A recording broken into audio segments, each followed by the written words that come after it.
आज भारतीय समाज में ऐसे लोगों की संख्या काफी बढ़ चुकी है जिनको अपनी ही संस्कृति और धर्म को नीचा दिखाने में अच्छा लगता है। ऐसे लोग आपको हर जगह मिल जाएंगे जो आए दिन सोशल मीडिया या फिर कहीं और भारतीय संस्कृति की आलोचना करेंगे और पाश्चात्य संस्कृति का गुणगान करेंगे। जहां आज पश्चिमी देश खुद भी भारतीय संस्कृति और यहाँ के तौर तरीके अपना रहे हैं, तो वहीं ये मूर्ख खुद को आधुनिक दिखाने के चक्कर में उल्टी गंगा बहा रहे हैं। अगर विज्ञान की ही बात की जाए तो ऐसे बहुत से पश्चिमी वैज्ञानिक हैं जिनकी वैज्ञानिक खोजें हमारे ही वेदों और उपनिषदों से लिए गए ज्ञान पर आधारित हैं।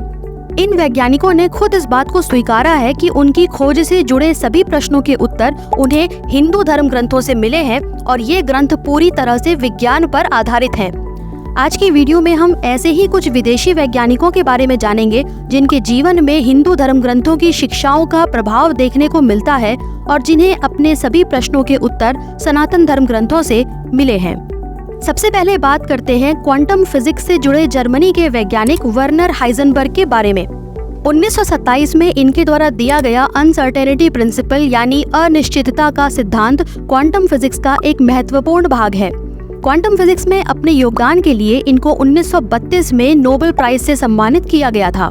इसके 3 साल पहले यानी 1929 में हाइजेनबर्ग भारत आए थे और रविंद्रनाथ टैगोर जी से मिले थे। इस दौरान हाइजेनबर्ग को टैगोर से भारतीय फिलॉसफी के बारे में जानने को मिला।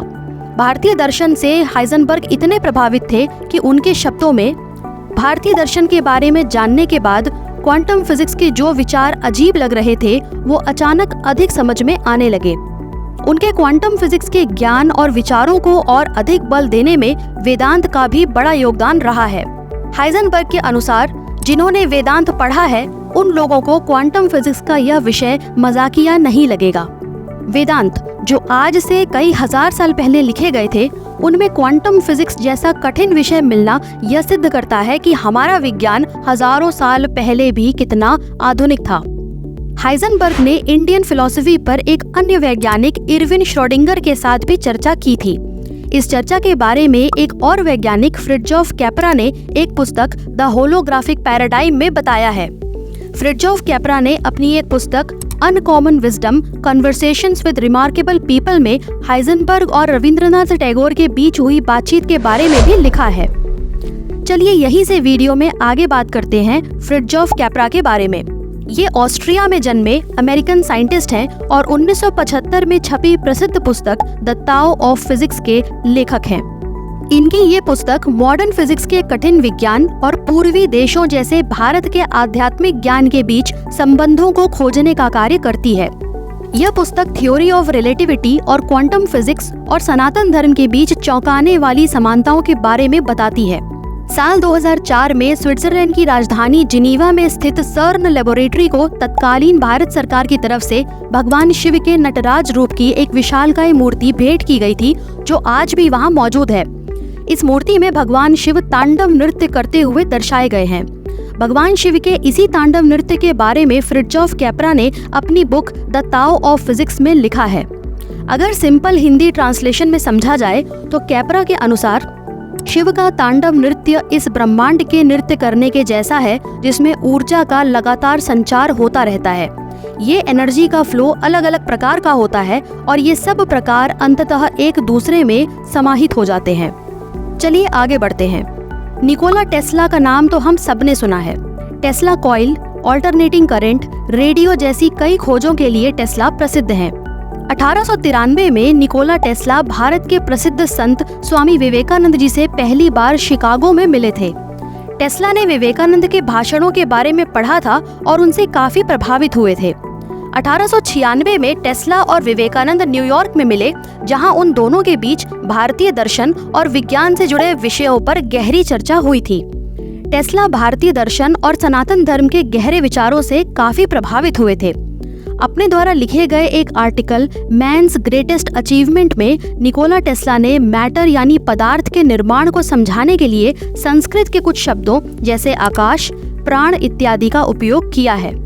टेस्ला के अनुसार सभी पदार्थ एक ऐसे मूल पदार्थ से बनते हैं जो पूरे आकाश में विद्यमान है और जिस पर प्राण देने वाली शक्ति के द्वारा कार्य किया जाता है, जिससे सभी अन्य पदार्थ अस्तित्व में आए हैं। देखा जाए तो टेस्ला का यह कथन हमारे ग्रंथों में दिए गए पुरुष और प्रकृति की परिकल्पना से मिलता जुलता है। वैज्ञानिकों की इस लिस्ट में नोबेल प्राइज विजेता नील्स बोर का नाम भी काफी प्रसिद्ध है। डेनमार्क के फिजिसिस्ट नील्स बोर को एटम के स्ट्रक्चर यानी परमाणु संरचना और क्वांटम फिजिक्स में उनके योगदान के लिए जाना जाता है। अपने योगदान के लिए 1922 में उन्हें नोबेल प्राइज से भी सम्मानित किया गया था। 2010 में आई स्टीफन प्रोथेरो की पुस्तक गॉड इज नॉट वन के पेज 144 में नील्स बोर का एक कथन लिखा गया है, जिसमें उन्होंने कहा है, मैं अपने प्रश्नों के उत्तर जानने के लिए उपनिषदों की ओर जाता हूँ। नील्स बोर अपने विचारों और अपने सिद्धांतों को विकसित करने के लिए उपनिषद पढ़ा करते थे और उपनिषदों द्वारा प्राप्त ज्ञान ने उनके जीवन और उनके कार्य में महत्वपूर्ण भूमिका निभाई थी। जरा सोचिए, जिन पश्चिमी देशों का अनुसरण करके हम खुद को मॉडर्न समझ रहे हैं, वहाँ के वैज्ञानिक भी अपने जीवन की समस्याओं को सुलझाने के लिए वेद और उपनिषदों का सहारा ले रहे हैं। डब्बे में बैठी इस बिल्ली को देखकर शायद आप में से कुछ लोग इसके बारे में समझ गए होंगे। ये है श्रोडिंगर कैट। ये दरअसल इरविन श्रोडिंगर नाम के एक फेमस साइंटिस्ट का एक्सपेरिमेंट है जो क्वांटम सुपरपोजिशन के विरोधाभास को समझने के लिए किया गया था। फिलहाल इस एक्सपेरिमेंट के डिटेल में हम नहीं जाएंगे। इरविन श्रोडिंगर 1933 के नोबेल प्राइज विजेता हैं जो अपनी वेव इक्वेशन और कैट एक्सपेरिमेंट के लिए फेमस हैं। श्रोडिंगर द्वारा लिखी गई पुस्तकों में उनका सनातन धर्म ग्रंथों के प्रति झुकाव साफ तौर पर देखा जा सकता है। उन्होंने अपने जीवन में श्रीमद् भागवत गीता और उपनिषद जैसे महान ग्रंथों से ज्ञान प्राप्त किया। 1961 में श्रोडिंगर द्वारा लिखी गई उनकी अंतिम पुस्तक my view of the world में वो कहते हैं, यह जीवन जो हम जी रहे हैं वो इस संपूर्ण अस्तित्व का मात्र एक हिस्सा नहीं बल्कि अपने आप में एक संपूर्ण अस्तित्व है।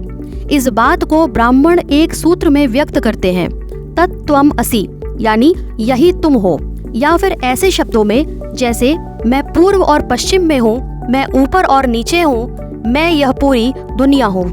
आपकी जानकारी के लिए बता दूं कि तत्त्वम् असि सूत्र छांदोग्य उपनिषद के 6 अध्याय से लिया गया है। यह सूत्र व्यक्ति और परमात्मा के बीच का संबंध दर्शाता है।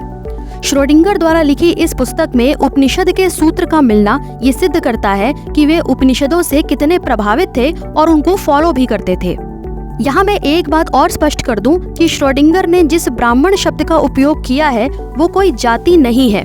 ब्राह्मण का वास्तविक अर्थ होता है बुद्धिमान और ज्ञानी व्यक्ति। ब्राह्मण कोई जाति नहीं होती है। जाति व्यवस्था का झूठ मुगलों, फिर अंग्रेजों और आजादी के बाद की सरकारों द्वारा फैलाया गया है, जिससे भारतीय समाज को टुकड़ों में तोड़ा जा सके। खैर, आगे बढ़ते हैं। श्रोडिंगर द्वारा लिखी गई ये पुस्तक वेदांत के रहस्यों के काफी करीब है। उनके अनुसार उपनिषदों में जो कहा गया है कि आत्मा ही ब्रह्म है, वेदांत के सभी विद्वानों का सदा से यही प्रयास रहा है कि इसे अपने मन में आत्मसात कर सकें। श्रोडिंगर ने यह भी कहा था कि उनके विचार और सिद्धांत वेदांत से काफी प्रभावित हैं। सनातन धर्म से प्रभावित वैज्ञानिकों की इस लिस्ट में अगला नाम है कार्ल सैगन का। Carl Sagan American astronomer, astrobiologist और फिलोसोफर थे जो सनातन धर्म से बहुत प्रभावित थे। ये कई बुक्स के लेखक रहे जिसमें कॉस्मोस नामक बुक सबसे ज्यादा प्रसिद्ध है। 1980 में ये कॉस्मोस नाम का एक टीवी प्रोग्राम भी लेकर आए थे जो अमेरिका के फेमस टीवी प्रोग्राम्स में से एक है। कार्ल सैगन इस बात के समर्थक थे कि पृथ्वी के बाहर भी जीवन हो सकता है। उनके अनुसार एलियन लाइफ संभव है। साइंस की इस ब्रांच को एस्ट्रोबायोलॉजी कहा जाता है। कार्ल सैगन के ब्रह्मांड से जुड़े ज्ञान में सनातन धर्म का उल्लेख मिलता है। उनके अनुसार हिंदू धर्म दुनिया के सभी ग्रंथों में से एकमात्र है जो इस विचार को मानता है कि ब्रह्मांड स्वयं जन्म, मृत्यु और पुनर्जन्म के चक्रों से गुजरता है। ये एकमात्र धर्म है जिसमें समय का चक्र आधुनिक ब्रह्मांड विज्ञान के अनुरूप है। इसका चक्र हमारे सामान्य दिन रात से लेकर ब्रह्मा के एक दिन और रात तक 8.64 अरब वर्ष लंबा चलता है। भगवान शिव के नटराज रूप के द्वारा कार्ल सैगन ने ब्रह्मांड के सृजन और विनाश को समझाया है। अपनी पुस्तक और टीवी सीरीज कॉस्मोस में वे कहते हैं, नटराज के ऊपर के दाहिने हाथ में एक डमरू है जो ब्रह्मांड के निर्माण के दौरान ध्वनि उत्पन्न करता है। ऊपर के बाएं हाथ में अग्नि है जो विनाश का प्रतीक है। दूसरा बायां हाथ मुक्ति का प्रतीक है और दूसरा दाहिना हाथ निडरता का प्रतीक है। उनकी कमर में लिपटा हुआ सर्प कुंडलिनी शक्ति को दर्शाता है। कार्ल सैगन के एक और कथन के अनुसार, जब यूरोपियंस यह विचार कर रहे थे कि दुनिया कुछ हजार साल पुरानी है, तब माया सभ्यता के लोग लाखों साल और हिंदू लोग अरबों साल के बारे में सोच रहे थे। इस विषय पर आगे जानते हैं थियोरेटिकल फिजिसिस्ट रॉबर्ट ओपेनहाइमर के बारे में, जो दुनिया का पहला एटम बॉम्ब बनाने के लिए जाने जाते हैं। भारत के ऐतिहासिक ग्रंथों भगवत गीता और महाभारत ने ओपेनहाइमर को भी प्रभावित किया था। वो सनातन धर्म ग्रंथों से इतने प्रभावित थे कि भगवत गीता को पढ़ने के लिए उन्होंने स्वयं संस्कृत भाषा सीखी थी। ओपेनहाइमर के अनुसार वेदों तक हमारी पहुंच पिछली सदियों की तुलना में इस सदी की सबसे बड़ी उपलब्धि है। यहाँ वेदों तक हमारी पहुंच से उनका मतलब पश्चिमी दुनिया से है, जिसे बहुत देर से वेदों की इम्पोर्टेंस पता चली और वेदों का ज्ञान मिला। जब 16 जुलाई 1945 को अमेरिका में एटम बॉम्ब का पहला सफल प्रयोग हुआ था, तब उसको देखने के बाद ओपेनहाइमर ने कहा था, हम जानते थे दुनिया पहले जैसी नहीं रहेगी। कुछ लोग हंसे, कुछ लोग रोए, अधिकतर लोग चुप थे। मुझे हिंदू धर्म ग्रंथ भगवत गीता की पंक्ति याद आ रही है। विष्णु राजकुमार अर्जुन को समझाने की कोशिश कर रहे हैं कि उन्हें अपना कर्तव्य निभाना चाहिए। उन्हें प्रभावित करने के लिए विष्णु ने अपना विराट रूप धारण किया और कहा, अब मैं मृत्यु और समस्त संसार का विनाशक बन गया हूँ। यह श्लोक भगवत गीता के 11वें अध्याय का 32वां श्लोक है। यहाँ भगवान कृष्ण अर्जुन को समझा रहे हैं कि मैं लोकों का नाश करने वाला बढ़ा हुआ महाकाल हूँ और इस दुनिया का विनाशक हूँ। इसलिए जो प्रतिपक्षियों की सेना में स्थित योद्धा लोग हैं, वे सब तेरे बिना भी नहीं रहेंगे, अर्थात तेरे युद्ध न करने पर भी इन सब का विनाश हो जाएगा। भगवत गीता के प्रति ओपेनहाइमर की निष्ठा इस बात से सिद्ध होती है कि उनके अनुसार भगवत गीता दुनिया की किसी भी भाषा में मौजूद सबसे सुंदर दार्शनिक गीत है। क्वांटम फिजिक्स से जुड़े एक अन्य वैज्ञानिक हैंस पीटर ड्यूर पर भी हिंदू धर्म ग्रंथों का प्रभाव देखा जा सकता है। उन्होंने भारतीय फिलॉसफी में वर्णित अद्वैत वेदांत पर काफी अध्ययन किया था। क्वांटम फिजिक्स में दिया गया नॉन डुअलिटी का कॉन्सेप्ट अद्वैत वेदांत से ही निकला है। हैंस पीटर ड्यूर के अपने शब्दों में, जब भी मैं क्वांटम फिजिक्स पर लेक्चर देता हूँ तो ऐसा महसूस होता है कि मैं वेदांत के बारे में बात कर रहा हूँ। ड्यूर के अनुसार, मैंने पिछले 35 सालों से पदार्थ यानी मैटर पर कार्य किया है और मैंने यही पाया है कि मैटर का अस्तित्व ही नहीं है। मतलब मैं एक ऐसी चीज पर काम कर रहा था जो एग्जिस्ट ही नहीं करती। हैरानी की बात यह है कि अद्वैत विचारधारा के संस्थापक आदि शंकराचार्य ने भी पदार्थ के बारे में यही बात कही थी कि पदार्थ वास्तव में अस्तित्व में नहीं है। शंकराचार्य मानते थे कि संसार में ब्रह्म ही सत्य है, जगत एक मिथ्या है, जीव और ब्रह्म एक ही है, यानी अद्वैत या नॉन डुअल। पिछले साल 2023 में इसरो के डायरेक्टर एस सोमनाथ जी ने अपने एक संबोधन में कहा था कि विज्ञान हमारे वेदों से ही निकला है। समय के साथ ये वैदिक विज्ञान अरब के रास्ते पश्चिमी देशों तक पहुंचा और वहां के वैज्ञानिकों ने इसे अपने नाम से प्रचारित कर दिया। उन्होंने यह भी कहा कि algebra, time calculation, architecture, universe की नॉलेज, मेटलर्जी इत्यादि का ज्ञान सबसे पहले वेदों में ही मिलता है। उन्होंने संस्कृत भाषा के महत्व पर भी चर्चा की थी और बताया कि किस तरह से संस्कृत भाषा कंप्यूटर और आज के समय उपयोग होने वाली आर्टिफिशियल इंटेलिजेंस के लिए सबसे उपयुक्त है। सोमनाथ जी के इस संबोधन के कुछ ही महीनों बाद 23 अगस्त को इसरो ने चंद्रमा के साउथ पोल पर चंद्रयान 3 की सफल लैंडिंग से ये साबित कर दिया कि भविष्य में भारत विज्ञान के क्षेत्र में पूरे विश्व का नेतृत्व करेगा। भारत की समस्या यह है कि यहाँ वामपंथियों और तथाकथित लिबरल्स को यह बात अच्छी नहीं लगती कि भारत किसी भी क्षेत्र में आगे बढ़े। आजादी के बाद से ही ऐसे देशद्रोहियों और सनातन द्रोहियों का एक दल बना हुआ है जिनका काम केवल सनातन धर्म और संस्कृति को बदनाम करने का है। ये रामायण और महाभारत के हमारे गौरवशाली इतिहास को माइथोलॉजी कहते हैं। हमारे धर्म ग्रंथ जिनमें विज्ञान भरा पड़ा है, इनके लिए झूठ और अंधविश्वास के सिवा कुछ नहीं है। वेद, पुराण, उपनिषद, मनुस्मृति इन वामपंथियों के लिए महिला विरोधी है। रामायण जैसे पवित्र ऐतिहासिक ग्रंथ में वर्णित श्री राम काल्पनिक है और श्री राम द्वारा बनवाया गया राम सेतु इनके लिए केवल एक कल्पना है। यही नहीं, सोशल मीडिया पर इनका हिंदू विरोधी एजेंडा त्योहारों के दौरान भी देखने को मिलता है। नवरात्रि के समय इनको महिलाओं की सुरक्षा की चिंता होने लगती है। दशहरा के समय ये लोग किल योर इनर रावण का ज्ञान देने लगते हैं। दिवाली के समय पटाखे चलाने से होने वाले धुएं से हिमालय पर जमी बर्फ पिघलने लगती है और होली के समय ये लोग पानी बचाओ का झंडा बुलंद कर देते हैं।